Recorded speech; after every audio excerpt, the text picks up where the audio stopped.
Ah, Un niño mendigo irrumpe en el palacio de un jeque multimillonario y grita desesperado: «Si usted me adopta, yo hago que su hija paralítico camine». El jeque, furioso, ordena que lo saquen de inmediato, pero cuando el niño revela el verdadero secreto detrás de su promesa, el poderoso hombre cae de rodillas llorando. Lo que sucede después con el hijo del jeque deja a todos los presentes completamente en shock, mientras el médico personal entra en pánico al darse cuenta de algo que nadie había notado antes. El aliento del asfalto ascendía en ondas distorsionadas, un fantasma invisible de calor que se adhería a la piel. Bajo el puente, donde el hormigón rugía con el paso indiferente de los vehículos, Mateo había trazado su efímero reino.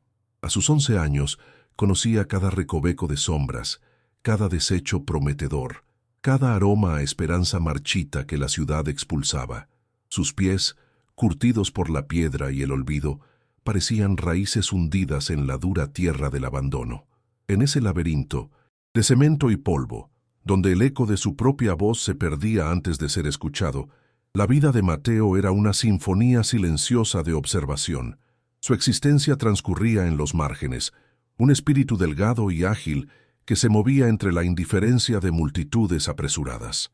La invisibilidad no era solo una condición social, era su armadura, su camuflaje, una segunda piel que le permitía ver sin ser visto, entender sin ser comprendido.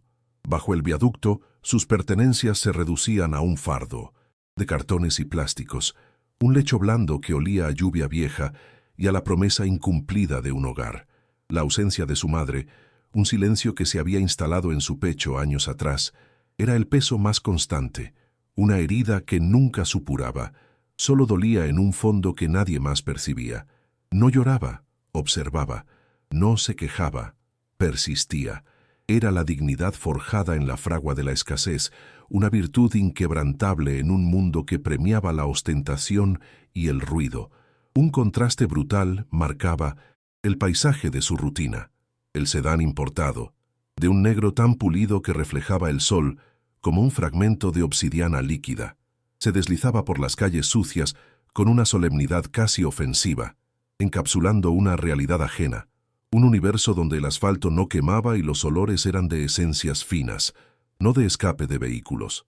Dentro de ese campo de fuerza rodante, vislumbraba a Ebrahim, el hombre que la ciudad, con un matiz entre el respeto y la envidia, llamaba el jeque, una figura cuya riqueza era una pared impenetrable, una fortuna tan vasta que lo hacía inmune a las existencias como la de Mateo, al susurro de los invisibles, al gemido del desposeído.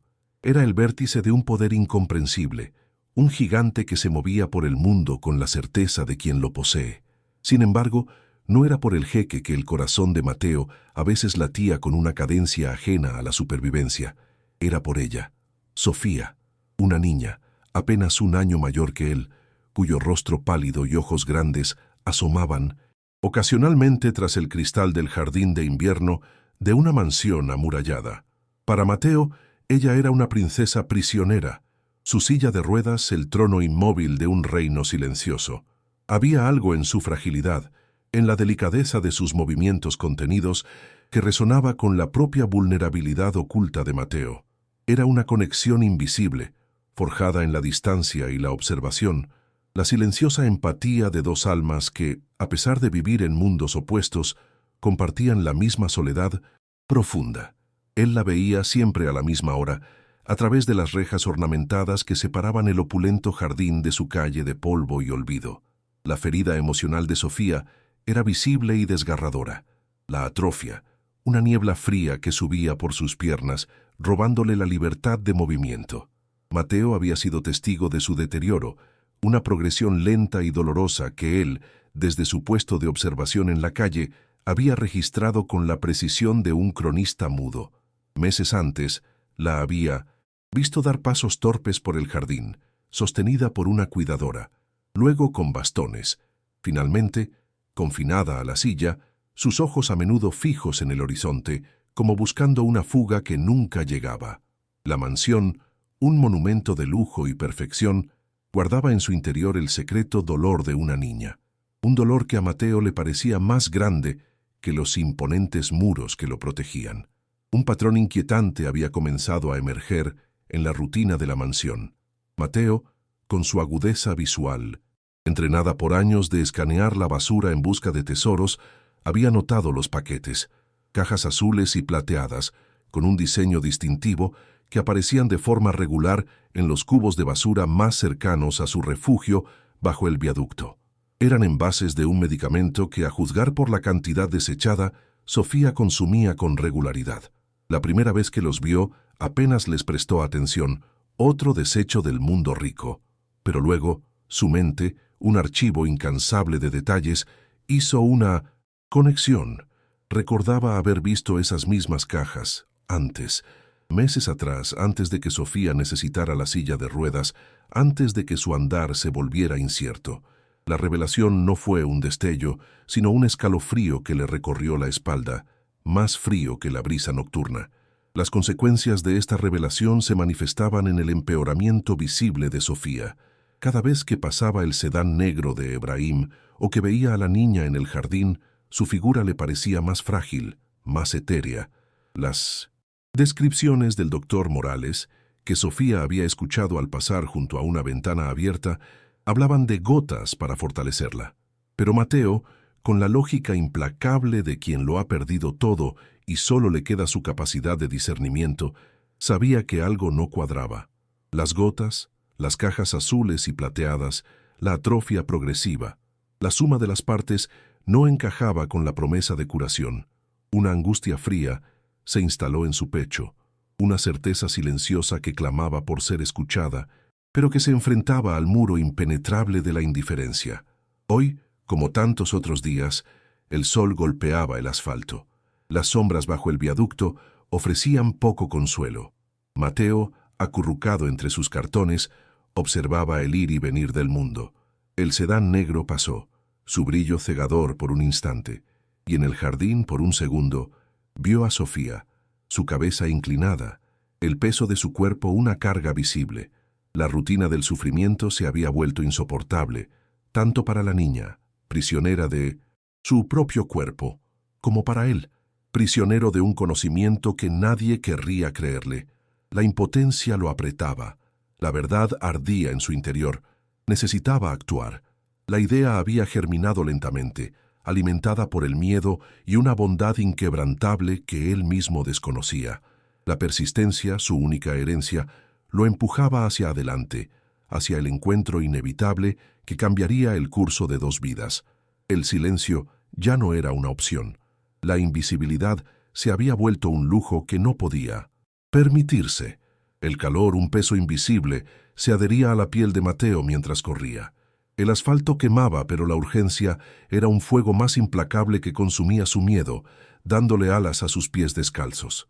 Había visto el sedán negro, pulcro como un escarabajo de obsidiana, deslizarse con su solemnidad habitual por las calles, y en su estela, la imagen de Sofía, más pálida, más encorvada, se grababa en su retina.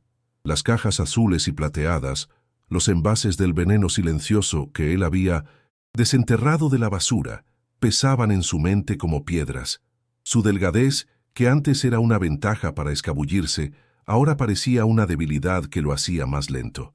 El tiempo no era un aliado. Sofía se desvanecía, y él era el único con el rompecabezas incompleto en sus manos.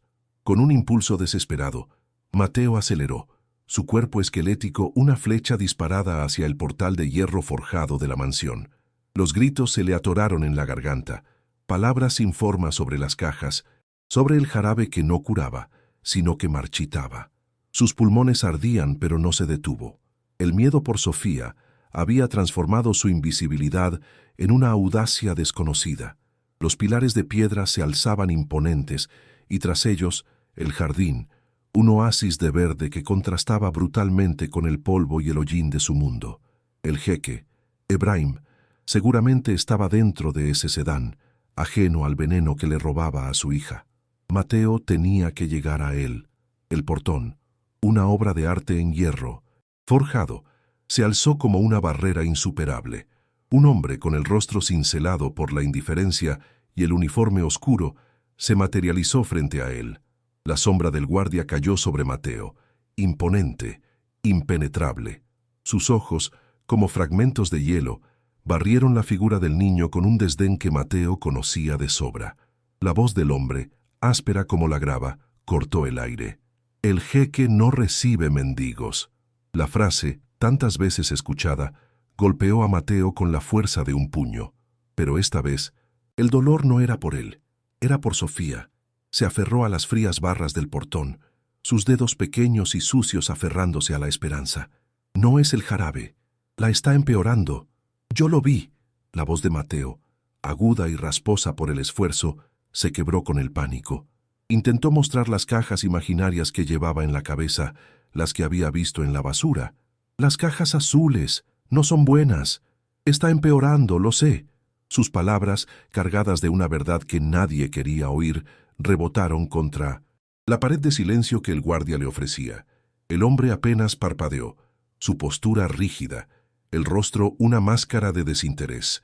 Para él, Mateo era solo un estorbo, un elemento discordante en el orden perfecto de la mansión. No había conexión, no había escucha, solo un rechazo automático, un protocolo establecido para mantener a raya el caos del exterior. Dentro del refugio climatizado de la mansión, Sofía, sentada en su silla de ruedas junto a la ventana del jardín de invierno, sentía el peso de sus propios miembros. Una niebla fría ascendía por sus piernas, robándole la fuerza, la libertad. Su voz, fina como un hilo, apenas era un susurro. «Padre», dijo dirigiéndose a Ebrahim, quien observaba con una expresión de dolor oculto el jardín. «Estoy más cansada. El doctor Morales dijo que las gotas me harían más fuerte». Ebrahim, un hombre acostumbrado a mover hilos en el ajedrez global, se veía impotente ante la fragilidad de su hija. Su fortuna, su poder, todo era inútil frente a la enfermedad que lo consumía por dentro. Fue Beatriz, la nueva esposa de Ebrahim, quien rompió el tenso silencio. Sus ojos duros, enmarcados por un maquillaje impecable, se movieron hacia la ventana, luego hacia el portón, donde el niño harapiento aún se aferraba.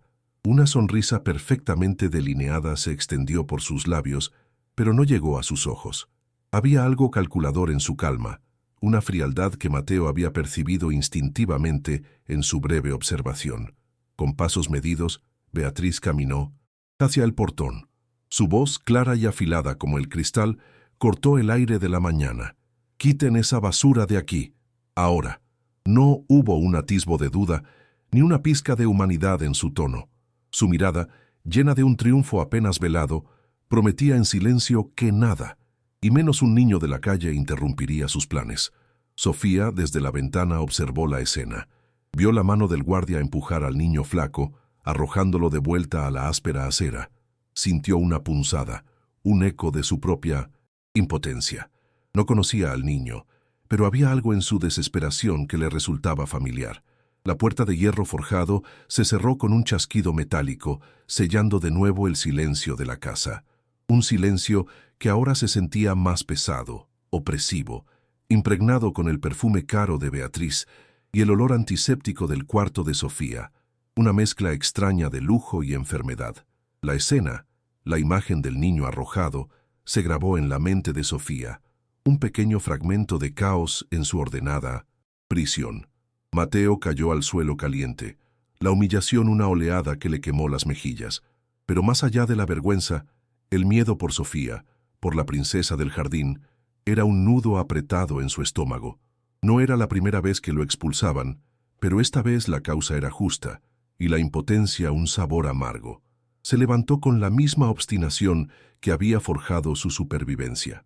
El rechazo no era una derrota, sino un desvío. No desistiría. La mansión, con sus muros y sus puertas cerradas, no era un muro impenetrable, era un rompecabezas que él, con su aguda capacidad de observación, tenía que resolver.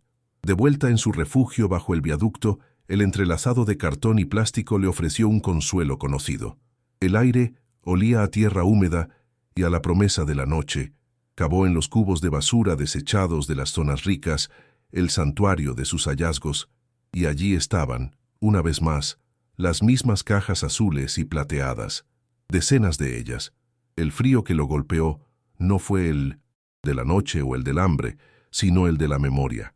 Él las había visto antes, meses atrás, antes de que Sofía necesitara la silla de ruedas, antes de que su madre biológica, la primera esposa de Ebrahim, la que solo había visto en fotos, muriera en un accidente que ahora parecía teñido de una oscuridad siniestra. La verdad no lo golpeó como una revelación, sino como un impacto físico, una ola helada que le recorrió el cuerpo, arrancándole el aliento. El medicamento no era para curar, era la causa. Estaba mirando el arma del crimen descartada con la misma indiferencia con la que él había sido expulsado del portón. La conexión, ahora innegable, se extendió como una sombra. La enfermedad de Sofía, el jarabe, la muerte de su madre. Un patrón emergía, frío y calculado, tan sutil que solo un observador invisible, acostumbrado a las sombras, podía detectarlo. El doctor Morales, con sus gotas y sus promesas vacías, era una pieza en un tablero más grande. Y Beatriz, con su sonrisa perfecta y sus ojos duros, era el arquitecto de la traición. La conciencia de la oscuridad que se cernía sobre Sofía, sobre la mansión, sobre Ebrahim mismo, era un peso inmenso. La urgencia, que ya había sido un susurro, se convirtió en un grito ensordecedor en su mente. Tenía que volver, tenía que hacerles ver. La mano de Mateo se cerró alrededor de una de las cajas, el cartón endeble aplastándose bajo su presión. Era la prueba, la única prueba que tenía, la evidencia que, quizás, podría salvar a Sofía. El sol ya comenzaba a teñir el cielo de naranjas y violetas, pero la oscuridad en el corazón de Mateo era más profunda que la noche. Se lanzó de nuevo a la carrera, el aliento un jadeo constante, el corazón martillándole en el pecho. No había tiempo para el miedo, para la indecisión, solo la necesidad de actuar, pero era tarde. Al doblar la esquina, el sonido de una sirena, muda, pero visible en las luces giratorias, le heló la sangre. Una ambulancia, con su brillo ominoso, salía de los portones de la mansión. A través del cristal tintado, vio un atisbo de cabello oscuro en una camilla. Sofía, inconsciente. La fuerza que lo había impulsado durante días se desvaneció. El mundo real, el hambre, el agotamiento, el calor implacable del asfalto, cobró su precio. Mateo se desplomó sobre el pavimento caliente, las cajas de medicina aún arrugadas en su mano sucia. La imagen de Sofía en la camilla, el rostro inerte, era un puñal que le atravesaba el pecho. No había llegado a tiempo. Había fallado. Un velo negro descendió sobre su visión, y el mundo se desvaneció en un abismo de calor y desesperación. La conciencia se extinguió, dejándolo a merced del olvido en la misma acera de la que había sido expulsado, tan cerca y tan lejos de la verdad que había intentado gritar. La conciencia se extinguió, dejándolo a merced del olvido en la misma acera de la que había sido expulsado, tan cerca y tan lejos de la verdad que había intentado gritar. Un abismo de calor y desesperación lo había tragado. Cuando la claridad regresó, lo hizo lentamente, como la marea arrastrando restos de un naufragio. El aire no era el denso y pegajoso de la calle, sino uno limpio, estéril, con un tenue aroma a alcohol y algo medicinal. La superficie bajo su cuerpo era suave y fresca, un contraste brutal con el asfalto que aún sentía grabado en sus huesos. Abrió los ojos, pesados, para encontrarse con un techo blanco, impoluto, con una luz tenue que no lastimaba su vista. Estaba en una cama de hospital. Las sábanas, de un blanco inmaculado, se sentían rígidas contra su piel. Sus manos, que aún conservaban el rastro de la suciedad de la calle, estaban limpias. Observó sus brazos, delgados como ramas secas, sin los rasguños y la tierra habitual. El miedo, más que la sorpresa, comenzó a anidar en su pecho. ¿Dónde estaba? ¿Qué había pasado? Entonces, la imagen de Sofía en la camilla, inerte, pálida, regresó con la fuerza de un golpe físico. Una punzada de dolor, mezcla de culpa y desesperación, le atravesó el alma. Había fallado. Había sido inútil. Un movimiento a su lado lo hizo girar la cabeza. Ebrahim, el jeque, estaba sentado en una silla. el rostro surcado por líneas de dolor profundo que el tiempo no había esculpido. Su tez, habitualmente impenetrable como el granito pulido, estaba ahora deshecha, opacada por una vigilia agotadora. Sus ojos, antes llenos de una autoridad fría, lucían rojos, hinchados, como si hubieran presenciado el fin de un mundo. El jeque, el hombre que movía economías enteras, parecía ahora un simple padre desolado, atrapado en la fragilidad de su propia carne. El campo de fuerza invisible que lo rodeaba siempre había desaparecido, dejando al descubierto una vulnerabilidad que a Mateo le resultó casi tan inquietante como la indiferencia de Beatriz. Ebrahim, al percibir su mirada, se inclinó ligeramente. Su voz, cuando habló, era un susurro ronco, despojado de toda altivez. «Ella despertó», dijo Ebrahim, y la respiración de Mateo se detuvo.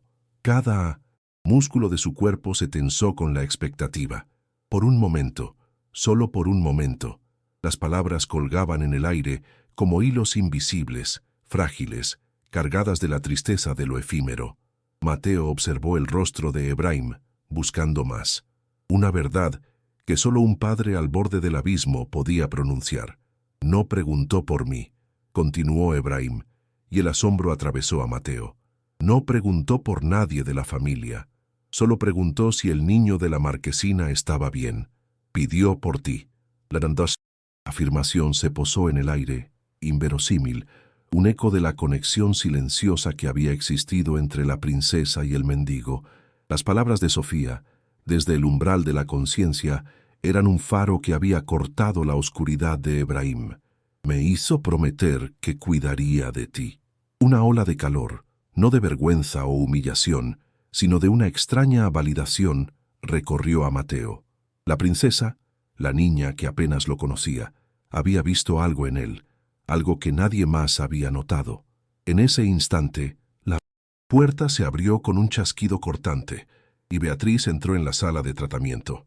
Su figura, impecable y elegante como siempre, se movía con una confianza artificial, pero al ver a Mateo en la cama, su rostro, un lienzo de perfección estudiada, se contrajo en una mueca de ira.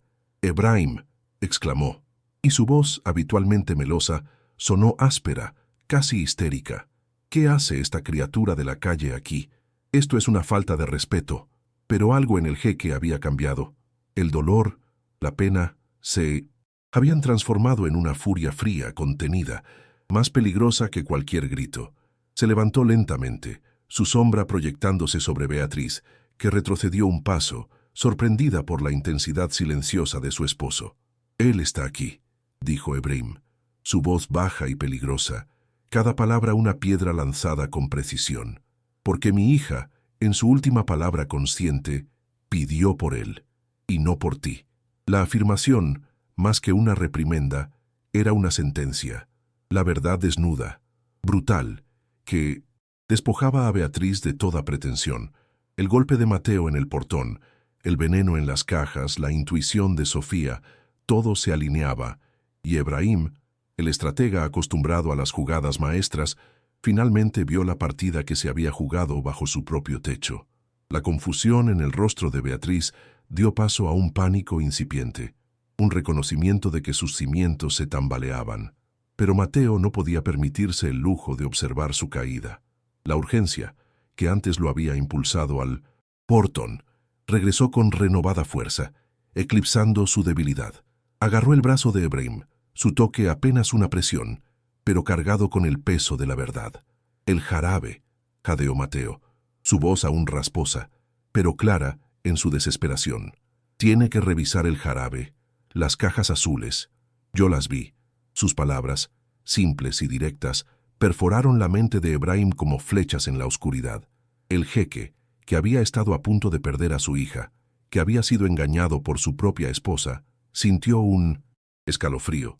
La inocencia en la voz de Mateo, su persistencia, el recuerdo de las palabras de Sofía, todo se unió en una revelación perturbadora. Ebrahim, ahora con una mirada de concentración implacable, ya no era el padre desolado, sino el magnate que movía hilos. Ordenó con un gesto seco a una enfermera que trajera el frasco que el doctor Morales había prescrito para Sofía. La enfermera, acostumbrada a la autoridad innegable del jeque, regresó en un instante con una botella de cristal que contenía un líquido ligeramente azulado. Mateo, con un dedo tembloroso, apuntó: «Es ese, el mismo de las cajas en la basura. Lo vi». La realización drenó la sangre del rostro de Ebrahim. El hombre de granito se volvió pálido, casi translúcido. El mundo bajo sus pies se había desmoronado. La confianza, la seguridad, todo se había revelado como una fachada macabra. Sin decir una palabra, Ebrahim sacó su teléfono, sus dedos fríos y precisos tecleando un número. No llamó a la policía, no a los abogados. Llamó a sus guardias privados, hombres con reputación de ser silenciosos y eficientes, hombres que no hacían preguntas innecesarias. La orden fue simple, concisa, con un tono que no admitía réplica. «Encuentren al doctor Morales. Tráiganlo aquí, ahora». La espera fue breve, pero a Mateo le pareció una eternidad. El sonido de pasos apresurados y un forcejeo ahogado resonaron por el pasillo. Momentos después, dos de los fornidos guardias de Ebrahim entraron en la habitación, trayendo consigo a un hombre pequeño y sudoroso, con el rostro desencajado por el miedo. Era el doctor Morales, con la ropa desaliñada, las gafas torcidas, y el sudor perlaba su frente.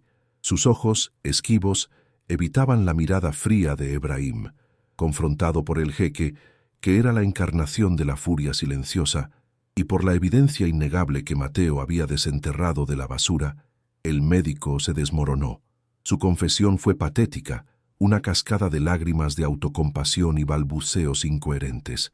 Se reveló la verdad, una verdad tan oscura que heló la sangre en las venas de Mateo. Fue Beatriz», gimió el doctor, su voz un hilo quebrado. «Ella me sedujo, prometió pagar mis deudas, una parte de la fortuna. El plan era simple, diabólico en su concepción: debilitar a Sofía lentamente, una parálisis gradual que los médicos atribuirían a una condición neurológica rara, una enfermedad misteriosa que devoraría la herencia y que finalmente la eliminaría como obstáculo. El jarabe, las gotas fortalecedoras, era en realidad un veneno de acción lenta, diseñado para simular una enfermedad degenerativa. La confesión del doctor Morales no se detuvo ahí. Su debilidad lo arrastró a implicarse aún más. La investigación subsiguiente, impulsada por la furia implacable de Ebrahim, exhumó un pasado que se creía sellado. Conectó el veneno no solo a la enfermedad actual de Sofía, sino también a la muerte accidental de la primera esposa de Ebrahim, la madre de Sofía. El doctor Morales, con la esperanza de mitigar su propia sentencia, reveló cómo Beatriz, entonces una empleada ambiciosa, había orquestado el primer crimen, disfrazado de fatalidad, para abrirse camino en la vida de Ebrahim y, finalmente, controlar su fortuna. La casa de cristal de Beatriz se hizo añicos. La justicia fue rápida e implacable. Beatriz, privada de su fachada de elegancia, se convirtió en un animal acorralado. Sus gritos histéricos y acusaciones vacías resonaron por los pasillos de la estación de policía hasta que las puertas de la patrulla se cerraron sellando su destino. El doctor Morales, cuyo ego y avaricia lo habían llevado por el sendero oscuro, recibió una condena igualmente severa. Las sentencias fueron largas, décadas de su vida destinadas a pasar en celdas de concreto, grises y frías, que eran el opuesto exacto de la mansión y la riqueza que habían codiciado con tal veneno en el alma. La historia de su ambición, de su traición, se convirtió en una advertencia, un eco sombrío de lo que sucede cuando la oscuridad del corazón se disfraza de seda y sonrisas. El jeque, ahora libre de la ceguera impuesta por la astucia de Beatriz, se enfrentó a un futuro incierto, pero al menos la verdad había sido desenterrada. El peso de la culpa y la traición ya no lo consumiría en silencio. En Mateo había encontrado un aliado, un vigilante silencioso cuya bondad había desenmascarado la maldad, y en la memoria de Sofía había encendido una chispa de esperanza, una promesa de que aún había una oportunidad para la redención y la curación. El niño de la marquesina, el que había sido expulsado, se había convertido en el portador de la verdad, un faro inesperado en la noche más oscura de la mansión. El silencio que siguió a la partida de Beatriz y del doctor Morales fue un bálsamo extraño para la mansión, pero una herida abierta en el alma de Ebrahim. Su hija, su única hija, había sido objeto de una crueldad inimaginable, y él, el hombre de negocios más astuto de la ciudad, había estado ciego. En el hospital, junto a la cama de Sofía, se sentía diminuto, un titán despojado de su poder. Miró a Mateo, el muchacho de la marquesina, que ahora dormía en una cama limpia, su respiración aún débil, pero constante. La promesa a Sofía resonaba en su mente. Cuidaré de él. Era más que una promesa, era una deuda, una redención. Durante los días siguientes, Mateo fue un espectro silencioso en los pasillos del hospital, bajo la supervisión de Ebrahim. El magnate había ordenado que le proporcionaran ropa limpia, comida, nutritiva, pero Mateo conservaba una quietud, una observación constante que iba más allá de su edad. Sus ojos, antes llenos de la urgencia del hambre, ahora portaban la gravedad de un secreto, el peso de haber sido el único testigo de una maldad velada. Ebrahim, en sus breves interacciones, no le preguntó nada sobre la calle, sobre su vida anterior. Solo le ofrecía comida, un vaso de agua, una manta, gestos pequeños que, para Mateo, eran el eco de un mundo diferente, uno donde la bondad no era una mercancía rara. Era la primera vez que alguien lo miraba sin compasión ni desprecio, sino con una mezcla de respeto y una culpa no dicha. Sofía, mientras tanto, luchaba por regresar del abismo. Su despertar fue lento, gradual, como la luz del amanecer filtrándose a través de una persiana. Al principio, solo pequeños movimientos oculares, luego un leve apretar de dedos. Su cuerpo, frágil por el veneno y la inmovilidad prolongada, era un territorio desconocido y hostil.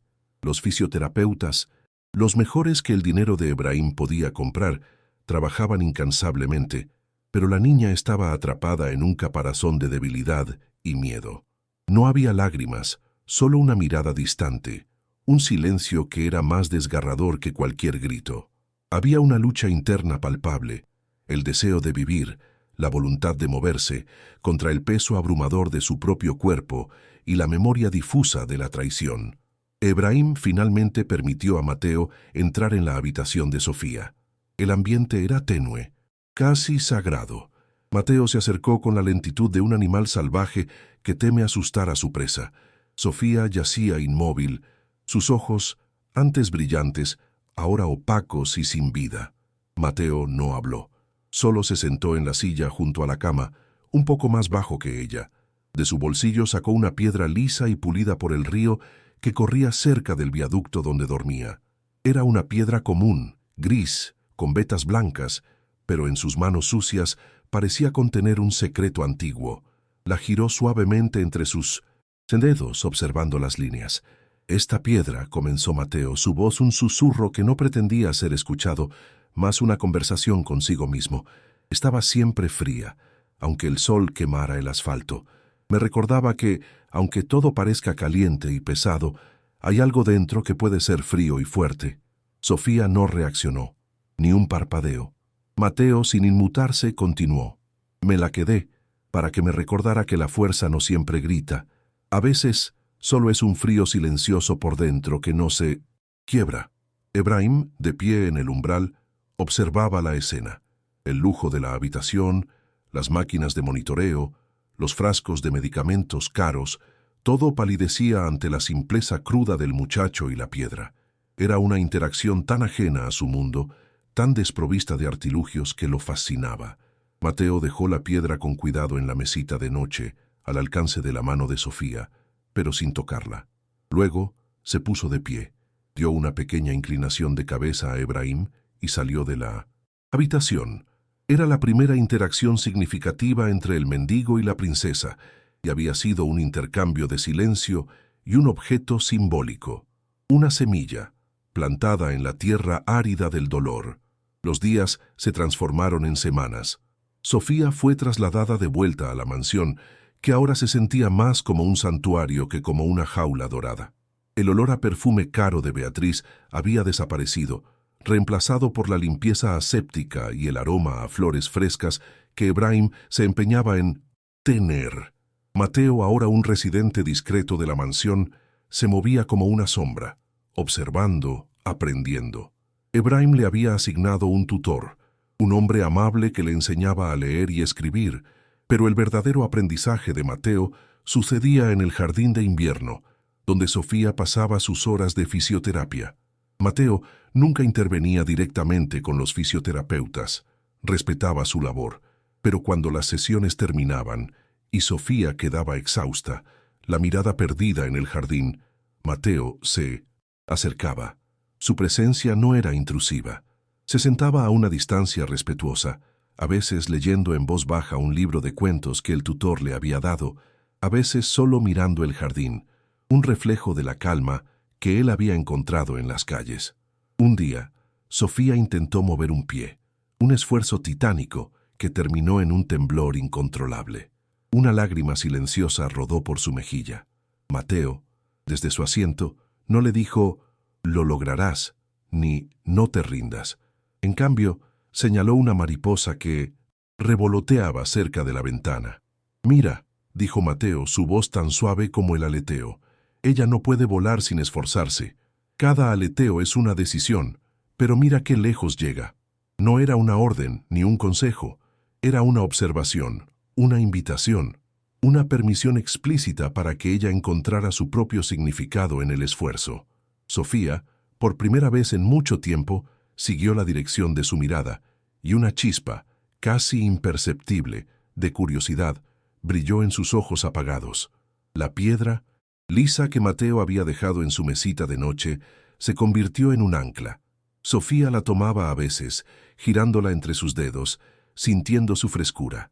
Era un objeto simple, sin valor, pero cargado del peso de la resiliencia silenciosa de Mateo. Un día, Mateo, sin esperar una respuesta, le preguntó, «¿Quieres que te cuente una historia sobre cómo el viento aprende a volar?» Sofía, con un esfuerzo visible, asintió con la cabeza, un movimiento casi imperceptible, pero un mundo para Mateo. Era una elección, una agencia restaurada. Mateo comenzó a contar historias inventadas, historias de piedras que se convertían en pájaros, de vientos que susurraban secretos a las hojas, de la fuerza que se escondía en el silencio. Su imaginación, forjada en la soledad y la observación de las calles, era vasta y sorprendente. Ebrahim observaba esta lenta danza. Los fisioterapeutas hablaban de progresos milimétricos, de la recuperación neuronal y la reeducación muscular. Pero Ebrahim veía la verdadera sanación en los ojos de su hija cuando Mateo hablaba, en la forma en que su mano se extendía, solo por un instante, hacia la piedra en la mesita. La presencia de Mateo no era la de un sirviente ni la de un paciente. Era la de un alma gemela, un compañero en la quietud. No había presión en las interacciones de Mateo, solo paciencia, una paciencia infinita. Cuando Sofía no podía mover un músculo, Mateo simplemente esperaba. A veces el silencio era largo, tan largo que Ebrahim sentía la tensión en 1900. El aire, una cuerda invisible estirándose. Pero Mateo no rompía el silencio con palabras inútiles, solo con una mirada, una pequeña sonrisa, una señal de que comprendía la lucha interna, la excitación, el miedo, un atardecer, mientras Mateo leía sobre un búho que había perdido sus alas, pero encontraba la forma de volar con el viento. Sofía intentó reír. Fue un sonido áspero, una exhalación forzada que apenas vibró en el aire, pero era un sonido, una expresión de algo más allá de la tristeza. Mateo levantó la vista del libro, sus ojos encontrándose con los de Sofía. No dijo nada, solo le ofreció una sonrisa real, que llegaba hasta sus ojos.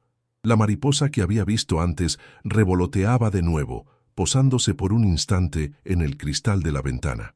«Mira», dijo Mateo, «la mariposa ya sabe cómo llegar lejos». Sofía miró la mariposa, luego la piedra en su mano, y un tenue rubor apareció en sus mejillas pálidas. El silencio que siguió no fue de tristeza, sino de expectativa, la promesa de que, quizás, la pequeña princesa comenzaría a recordar cómo aletear de nuevo.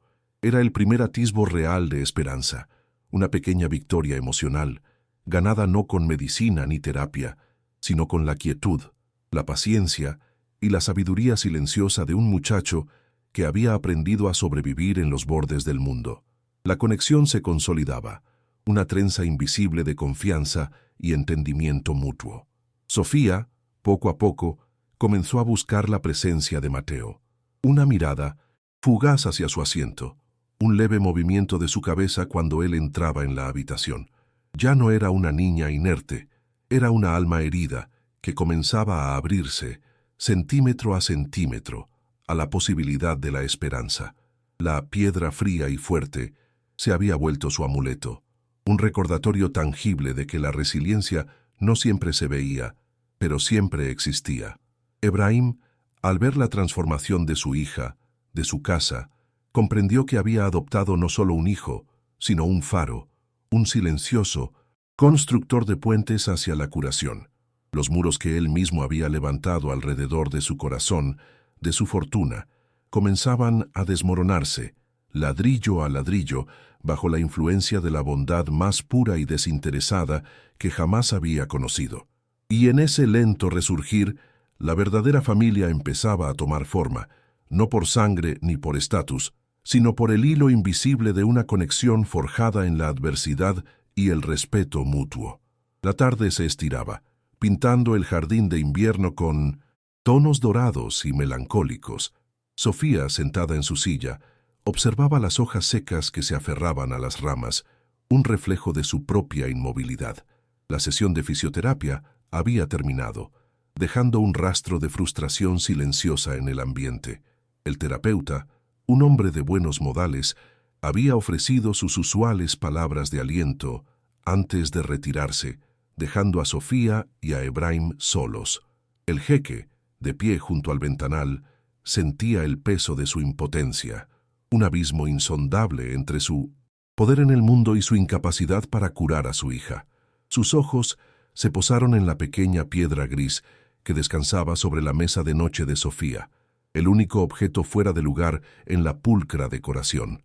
Mateo entró, moviéndose con la acostumbrada discreción, como una sombra alargada por el sol poniente. No se acercó directamente, sino que se sentó en su silla habitual, a una distancia respetuosa. Sofía ni siquiera lo notó al principio, su mirada perdida en el cristal, en el mundo exterior, que se le negaba.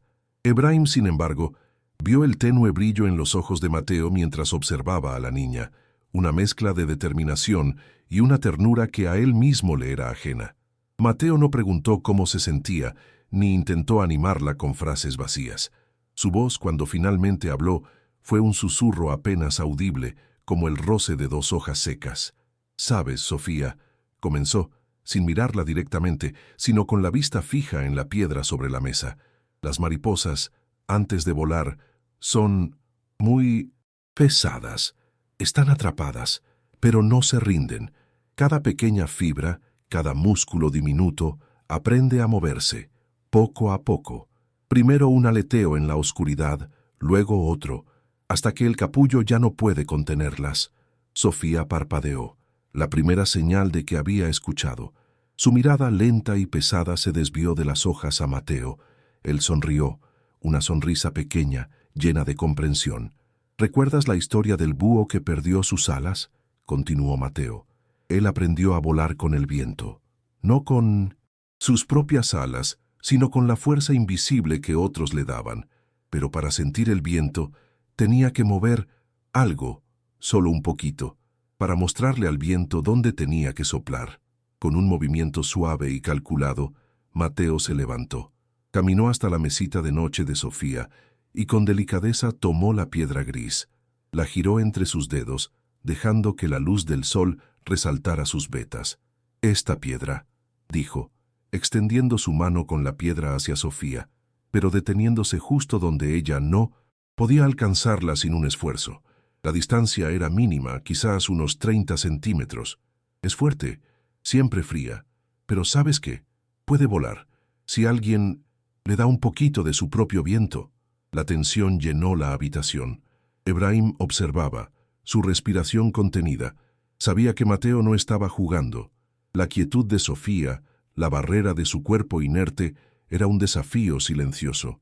La pequeña piedra, tan insignificante en otras circunstancias, se había convertido en un Everest de posibilidades.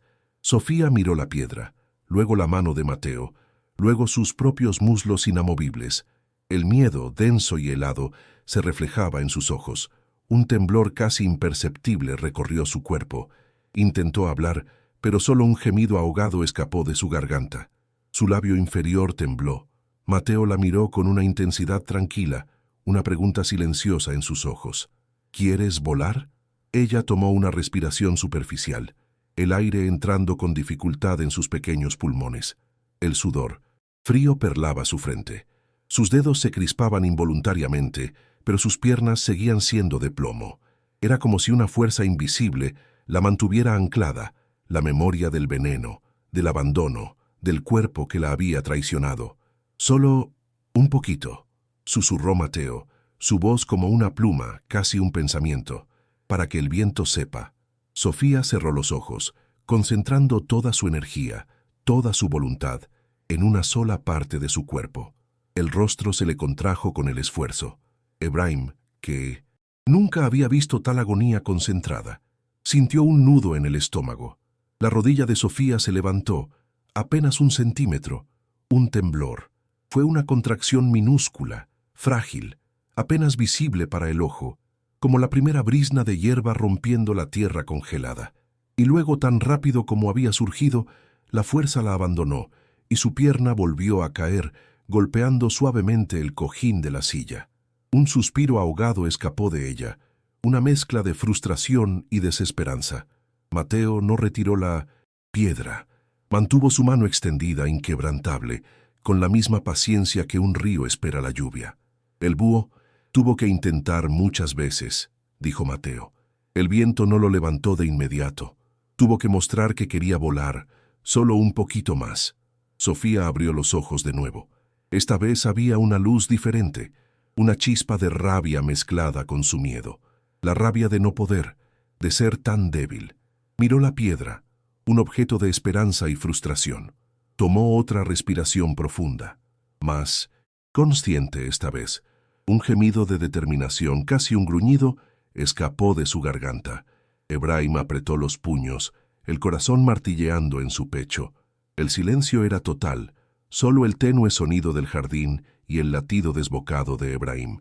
Con una concentración que eclipsaba todo lo demás, Sofía intentó de nuevo. Sus músculos de la pierna derecha se tensaron. Los tendones de su cuello se hicieron visibles. Esta vez, la rodilla se elevó 2 centímetros y su pie, con un esfuerzo agónico, se movió hacia adelante, un arrastre lento y tembloroso, deslizándose sobre el cojín. No era mucho, quizás solo 3 o 4 centímetros, pero fue una intención, un movimiento dirigido, no un espasmo. Era la oruga, alargándose hacia la hoja. El pie avanzó, arrastrándose, hasta que la punta de su zapato apenas rozó la piedra en la mano de Mateo. Un sonido, un suspiro colectivo, escapó de Ebrahim. Sus ojos se llenaron de lágrimas, pero no permitió que cayeran.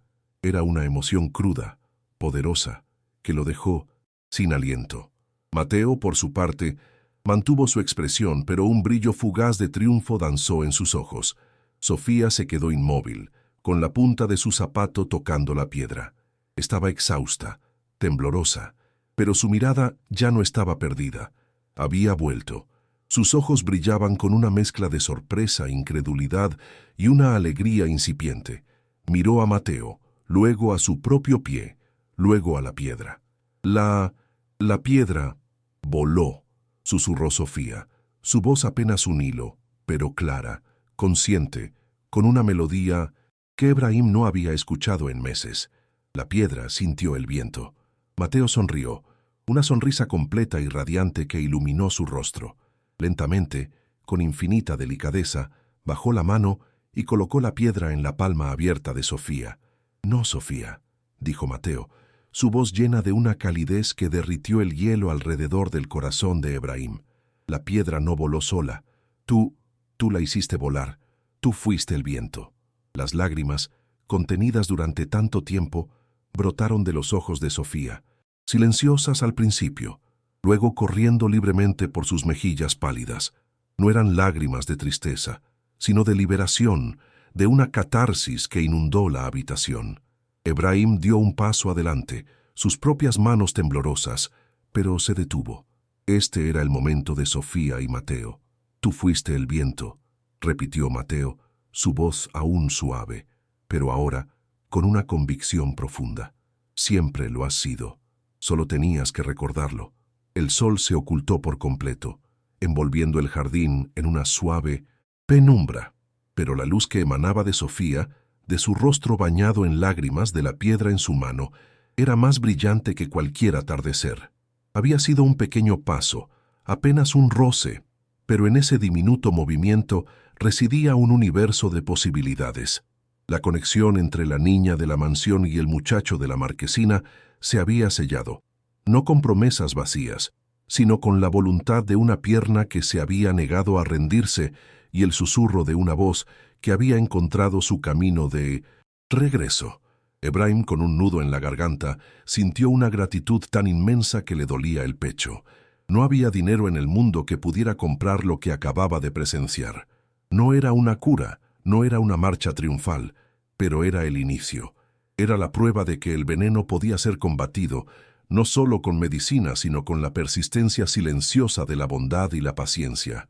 Sofía, sosteniendo la piedra, levantó la mirada hacia Ebrahim. Por primera vez en mucho tiempo no había reproche ni desesperación en sus ojos, solo una pregunta silenciosa, llena de una nueva esperanza. Una pregunta que Ebrahim se prometió responder con toda su vida. ¿Alguna vez has sentido ese primer temblor de esperanza? Ese instante en que lo imposible susurra que sí puede ser. Sé honesto contigo. ¿Qué pequeña victoria silenciosa ha sido tu propio viento cuando todo a tu alrededor te decía que no podías volar? Cuéntanos. No te guardes eso. Tu historia podría ser el viento que impulse a alguien más. Deja tu comentario aquí abajo. Los años no borraron las cicatrices, las transformaron en el cincel que esculpió sus propósitos. La mansión, que una vez fue un símbolo de riqueza inalcanzable y encierro para Mateo, y de una jaula dorada para Sofía, se convirtió en el epicentro de un nuevo legado. Ebrahim, el jeque, ya no era solo un magnate de los mercados globales, era un padre que había aprendido el verdadero valor de la invisibilidad y el poder de una conexión que trascendía la sangre. Su fortuna, antes dedicada a la expansión de su imperio, ahora fluía hacia la construcción de una infraestructura de esperanza. Mateo, ya no un muchacho del asfalto, sino un joven con la mirada profunda y sabia de quien ha visto la sombra y ha elegido la luz, dedicó su vida a los invisibles. Utilizando el nombre y los recursos de Ebrahim, fundó una red de centros de acogida cálidos y seguros. No eran refugios fríos, eran hogares temporales, donde cada niño encontrado en las calles, cada alma perdida en el laberinto de la indiferencia, encontraba un espejo donde ver su propio valor. En cada pared recién pintada, en cada cama limpia, en cada plato de comida caliente, resonaba el eco de sus propias noches bajo el viaducto, el recuerdo de una soledad que ahora combatía con la determinación de un arquitecto de almas. Sus métodos eran simples, pero revolucionarios. No solo ofrecía techo y comida, sino también mentores que escuchaban, artistas que enseñaban a pintar sueños y, sobre todo, la oportunidad de ser visto, de que su voz fuera escuchada antes de que el silencio se apoderara de ellos. Él sabía por experiencia propia que a veces la salvación no viene de un rescate grandioso, sino de la paciente presencia de alguien que cree en tu capacidad de volar.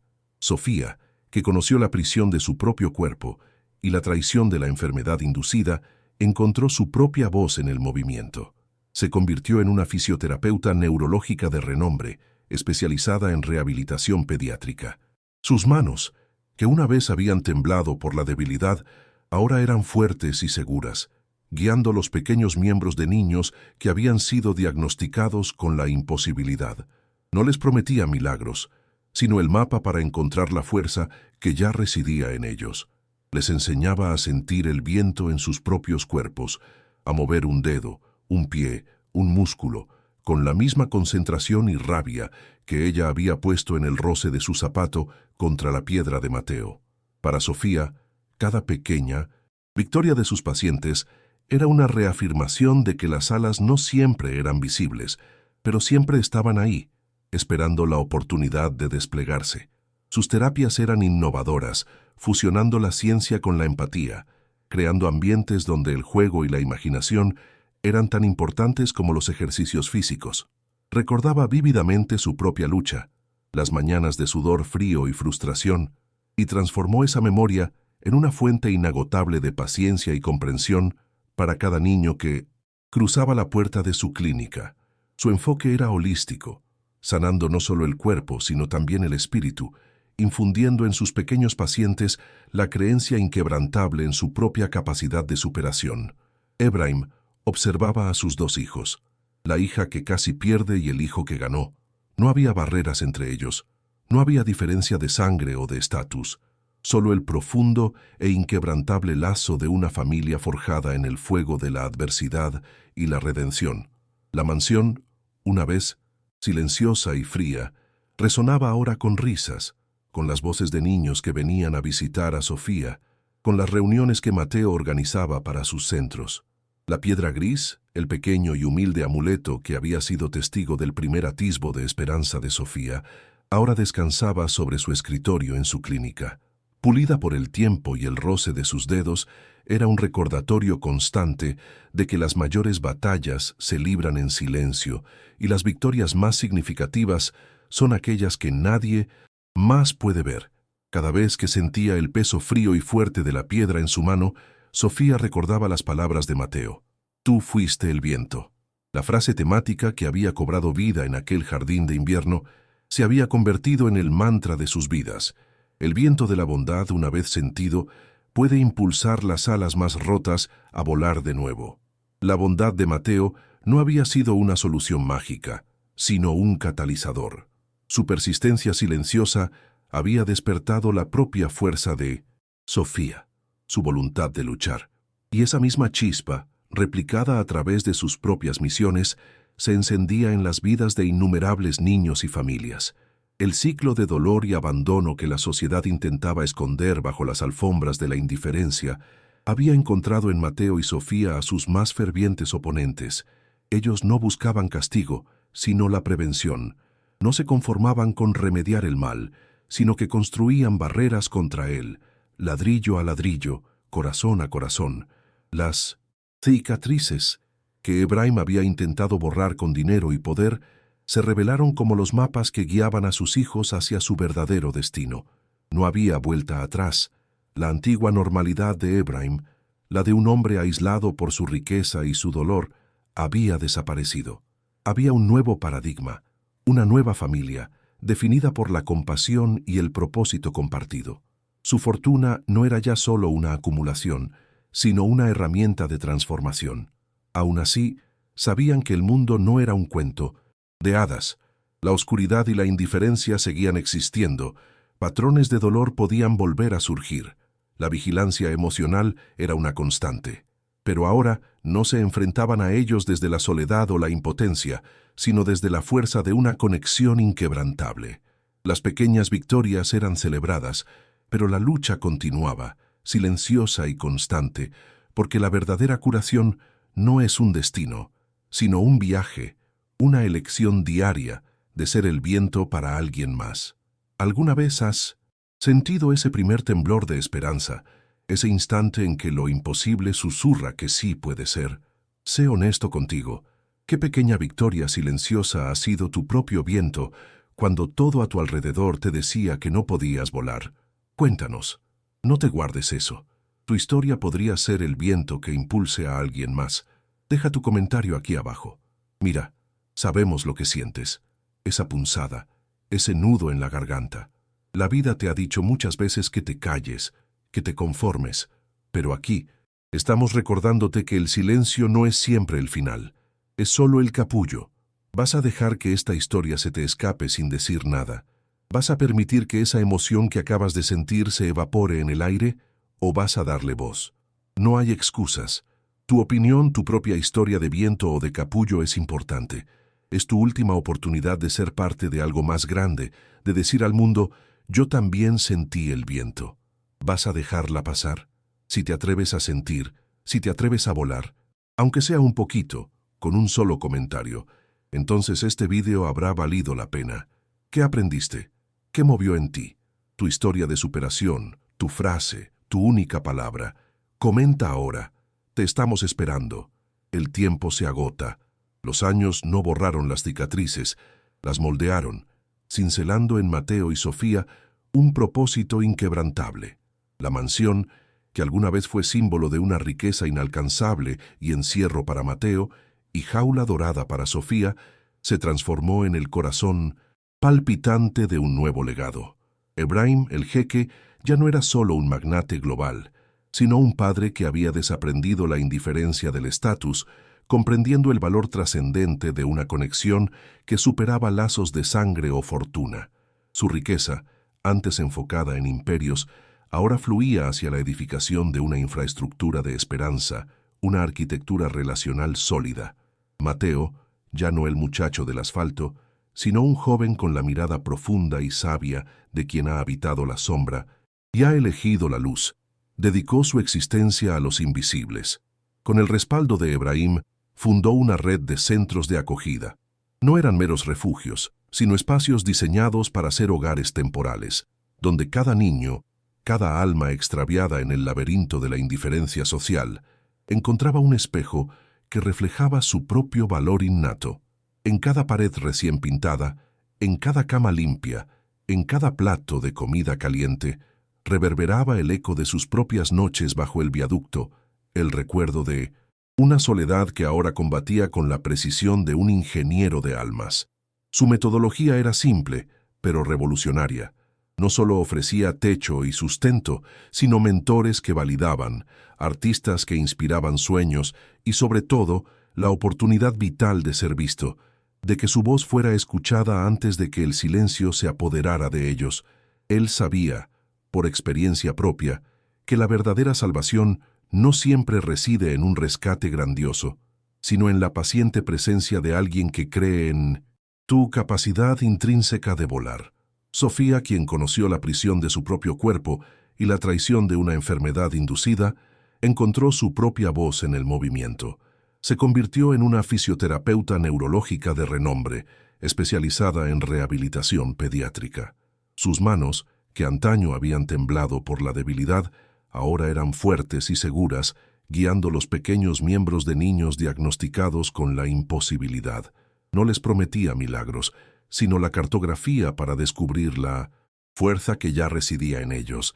Les enseñaba a sentir el viento en sus propios cuerpos, a movilizar un dedo, un pie, un músculo, con la misma concentración y la misma rabia controlada que ella había vertido en el roce de su zapato contra la piedra de Mateo.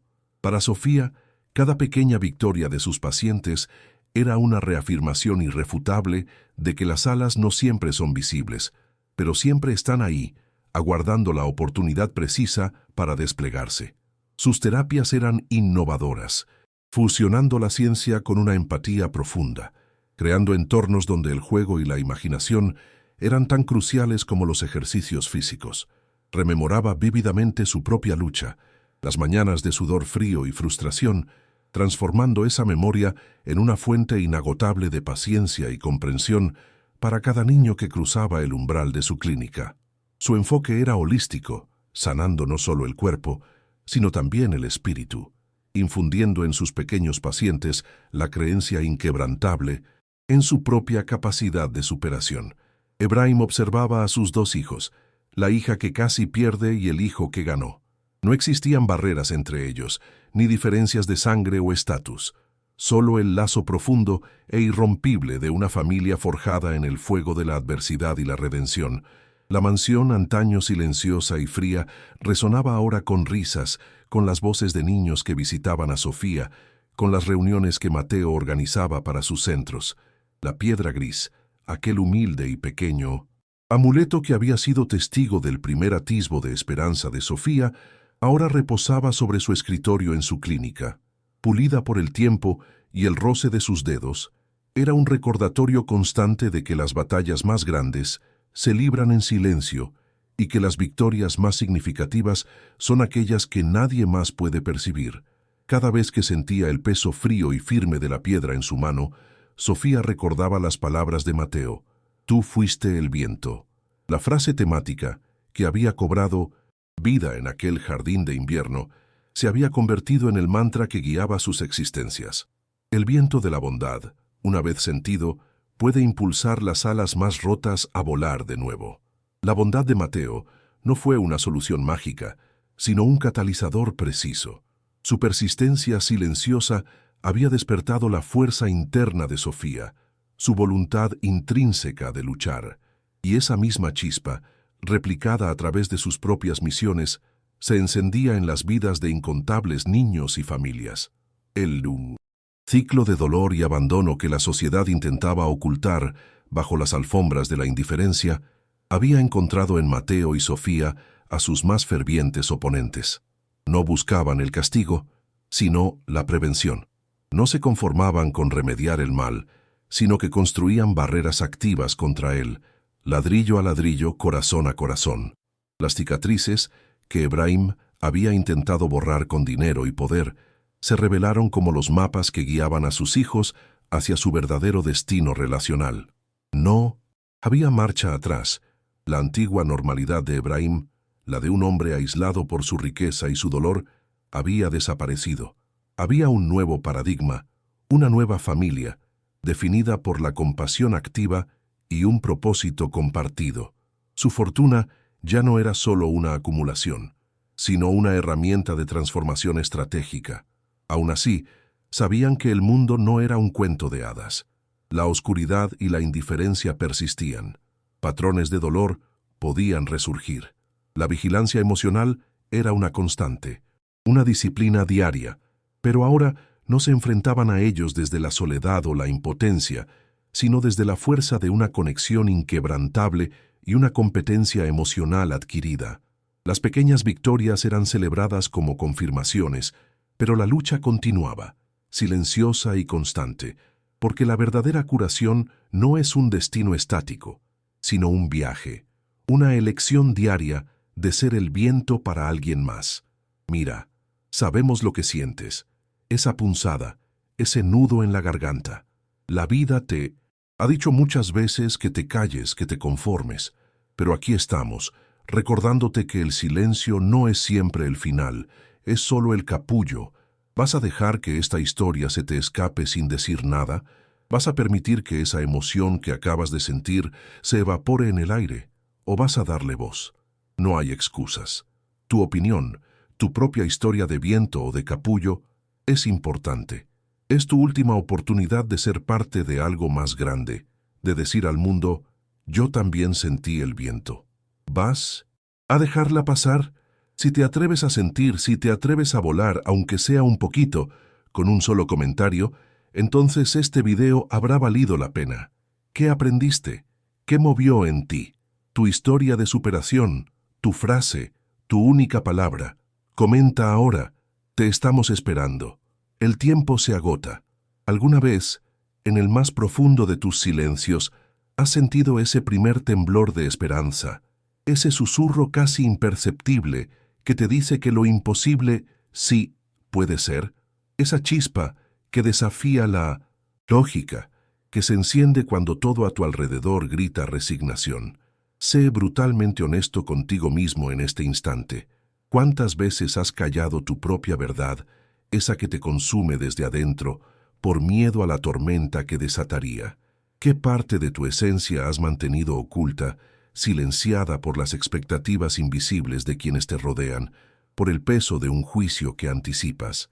Piensa en ese momento exacto, esa pequeña victoria silenciosa que fue tu propio viento, el impulso inesperado que te recordó que tenías alas, incluso cuando cada voz externa te convencía de que no podías volar.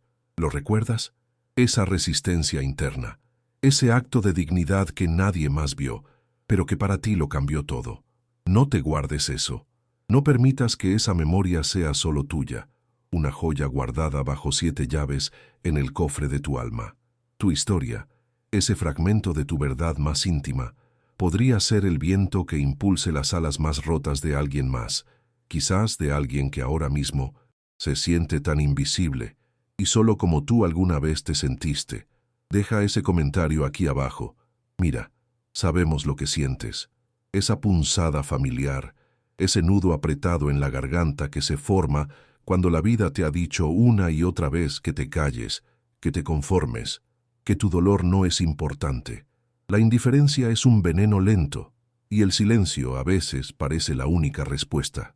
Pero aquí estamos, recordándote con la misma firmeza con la que Mateo corrió hacia Sofía, que el silencio no es siempre el final, no es una tumba, a menudo es solo el capullo, el preludio necesario para una transformación radical.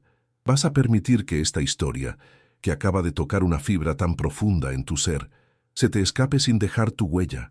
Vas a dejar que esa emoción que acabas de sentir, ese eco de esperanza o de dolor reconocido, se evapore en el aire como si nunca hubiera existido, o vas a darle voz. No hay excusas. Tu opinión, tu propia historia de viento, tu frase de sabiduría recién descubierta o tu única palabra que resume tu sentir, es crucial. No es solo un comentario, es un acto de valentía, una declaración de tu propia competencia emocional, una manifestación de tu vigilancia interna. Es tu última, quizás tu única oportunidad en este momento de ser parte de algo más grande, de un coro de almas que deciden gritar al mundo: yo también sentí el viento, yo también elegí volar. ¿Vas a dejarla pasar? ¿Vas a dejar que la inercia, el miedo o la costumbre te roben esta chance de conectarte, de validarte, de inspirar? Sentir que no comentar ahora es una derrota personal. Es como si una parte de ti se negara a participar en su propia sanación. Si te atreves a sentir con todo tu ser, si te atreves a volar, aunque sea un poquito, con el más mínimo gesto de un solo comentario, entonces este video habrá cumplido su propósito más profundo y habrá valido cada segundo. ¿Qué aprendiste de Sofía y Mateo? ¿Qué movió en ti la historia del jeque que desaprendió la indiferencia? ¿Qué verdad te resonó con la fuerza de un golpe directo al alma? Tu historia de superación, tu frase, tu única palabra. Comenta ahora, te estamos esperando. El tiempo se agota, y con él, la oportunidad de que tu viento impulse el vuelo de alguien más. No te calles, vuela.